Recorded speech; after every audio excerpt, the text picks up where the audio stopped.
I'm sure we've all had those days, a day of mental question, when the heart can't really kind of warm up to a less activated approach to acceptance.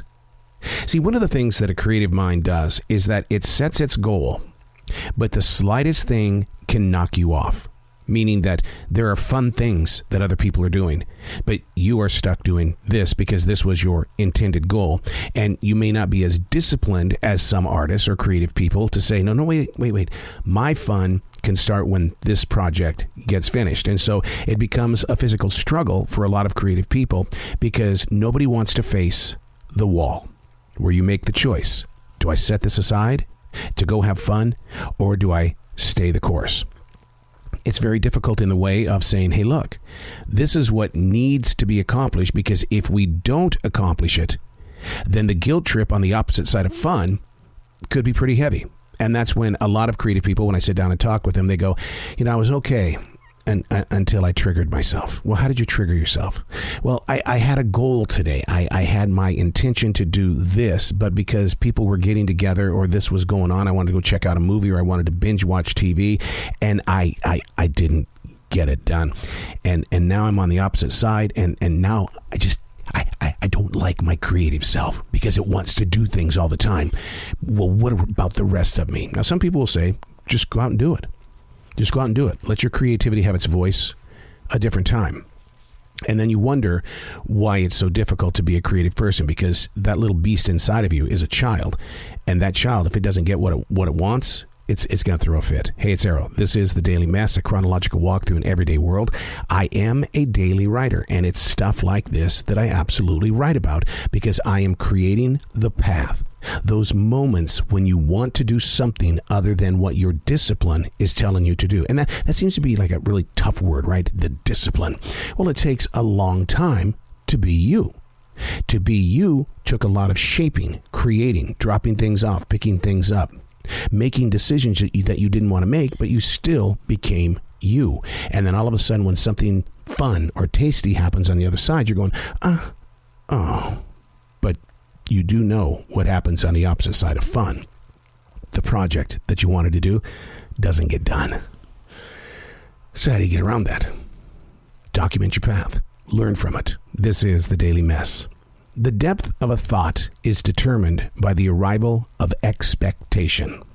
I want to say that again. The depth of a thought is determined by the arrival of expectation. I was shown a word yesterday that really kind of got into my head and heart. And really, I think it was a seed.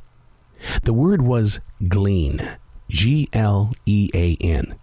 To glean is to walk through your open field of life, to take it in or to leave it out. Gleaning covers everything that we do.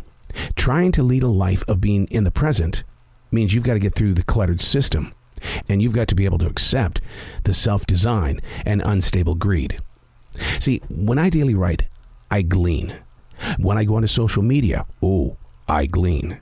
Rather than clearing my path, what I do is I clog it up.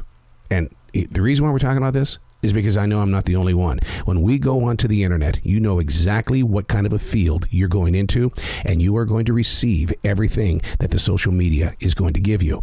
Because what you seek is what you're going to receive. Those aren't my words. That's the lesson that was taught yesterday by Stephen Furtick. The depth of a thought shouldn't be measured by judgment, but to be redesigned by gleaning. To be prepared to look at any situation and clear the field out of what's triggering your heart into areas that feel like it's an infection.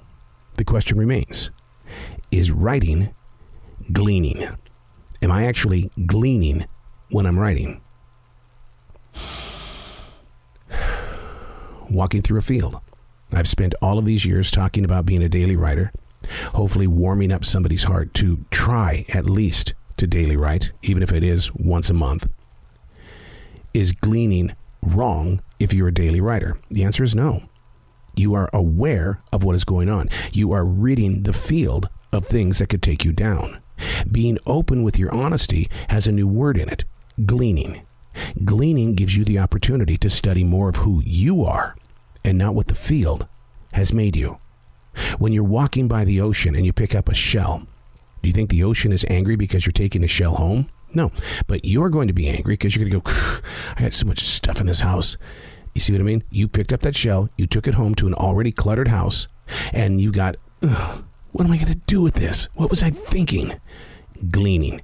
Try it sometime and turn it into a game. Don't turn it into a habit in the way of, getting disgusted with yourself because you're going, God, I didn't even know this till I started doing this thing called gleaning.